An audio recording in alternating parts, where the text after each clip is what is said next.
Not too long ago, I showed you buffing on an old OEM paint job to kind of bring the life back to your paint, which is also known as paint correction. Today, we're going to talk a little bit about cutting and buffing your clear after a fresh paint job.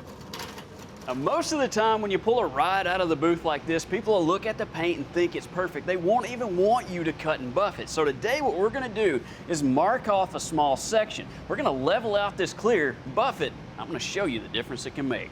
The first thing I'm going to do is mark off a small spot with 3/4 inch tape so we can see a before and after. All right, here's everything we need to do this. Now we'll get started with a billet block. Now I really like these because it won't lie to you. There's no flex in this, so you'll cut the clear level and you'll do it in a hurry. Then we have a rubber block for the later steps, 800, 1200, 1500 grit paper, a water bottle, and a squeegee. We'll get started with 800 grit paper. Now we can start by spraying water on the section we are going to sand. And when using a billet block and this aggressive of a grit sandpaper, you want to take it easy. Don't get carried away. And just like when we do body work, we want to go in an X pattern. This will cut the clear down even. All right, now when you're using a billet block, all you want to do here is level out the clear. You don't want to take it too far because this is really aggressive. If you were to burn through the clear, then you're stuck repainting this thing. So what we're going to do now is swap over to a rubber block and 1200 grit paper. It's going to help us remove some of those nasty 800 grit scratches. And for the 1200 grit paper, we'll use the same sanding technique as before.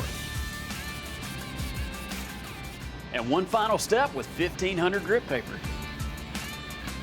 All right, now that the hard part's done, we can start working on bringing some of that shine back. Now to do that, I'll be using a dual action buffer. Now we can get started with a red pad and a little cutting compound. I'll start by applying a few drops of compound to the pad, then slowly work it onto the panel. Then I'll set my RPM to around 4,000 and let her rip.